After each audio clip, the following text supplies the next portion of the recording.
Кыргызстандын Конституциялык сотунун соттук коллегиясы 16 жашка чыккан балдар үчүн Матрони Матчесова институтун өнүктүрүү зарылдыгын тааныды. Кеп балага апанын фамилиясын берүү жөнүндө болуп жатат.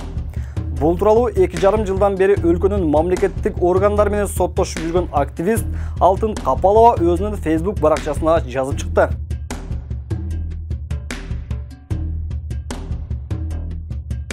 Капалова Конституциялык соттун соттук коллегиясынын чечиминде 2 пункт бар экенин айтты.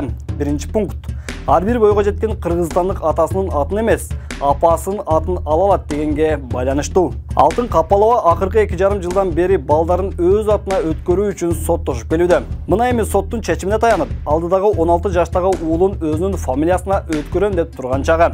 Бирок бул тууралуу Конституциялык сот расмий маалымат тарата элек. Кылымдар бою кыргыз уулу ата тегинин атын алып жүргөндүктөн бул жаңылык коомдо эки ача пикир кызуу талкуу жаратты. Бул деген келечекте Кыргызстанда ЛГБТны, гей, лесби деген нерселерге чоң жолду ачып берип жатат. Мисалы, Семетейди билесиздер, атасы Манас, чоң атасы Жакып. Жакыптын уулу Манас, Манастын уулу Семетей. Семетейдин апасы Каныкей. Эми Манастын уулу Семетей эмес, Каныкейдин уулу Семетей болуп калабызбы? Бул деген кандай акмакчылык. Ал эми Капалованы колдогондордун арасында чет элдик жарандарга тийиштүү аккаунттарды байкоого болот. Жарандык активист Элбек Хабибуллаев Кыргызстандагы мындай иш-аракеттерди башкалар сүрөп калды беле деген суроо салган. Алтын Капалованын 13 саат мурда жазган постунда колдоо көргөзүп, комментарий жазып, аны жайылтууга көмөк көргөзүп жаткан бул адамдар кимдер? Украина, Казакстан, Россиянын, Европа айтор колдоо көргөзүп жаткан көпчүлүк Кыргызстандан же кыргыз жыттанбаган адамдар экен.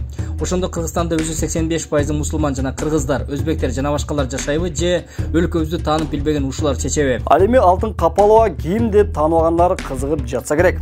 Ал 2019 жылы Гапарайтиев атындагы көркөм сүрөт музейинде дырдай жылаңач кыздарды көргөзмөгө чыгарган иш-чаранын уюштуруучусу болгон. Жылаңач аял иленген ич кийимдерди искусство деп чыгып кескин сынга кабылган эле. Сиздер мага айтсаңыздар, эмне себептен мына музейлерде, бүт дүйнө жүзүндөгү музейлерде мындай перформанстар өтөт?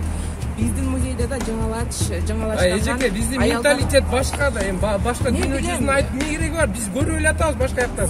Просто бертеден улуттук деп жазылып турат. Када салт, менталитет эжеке. Сиз мындай өзүңүз ойлогон жоксузбу? Ошол кызды ушул жерде жыга чабат, болбосо дагы бирдеке болуп кетет деп алдынан ойлогон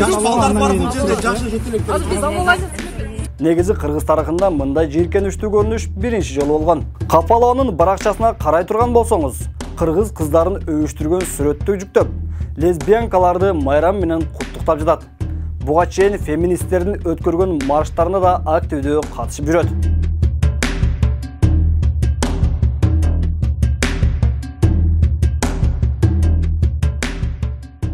Кыргыз тарыхында биринчи жолу дырдай жылаңач аялды көргөзмөгө алып чыккан Капалова эми балага атасынын эмес, апасынын фамилиясын берүү менен жаңылык киргизип жатат. Эртең дагы эмне менен таң калтырат деп ойлойсуз? Мүмкүн лесбиянкаларды үй бүлө катары каттагыла деп чыгар, пикириңизди калтырыңыз.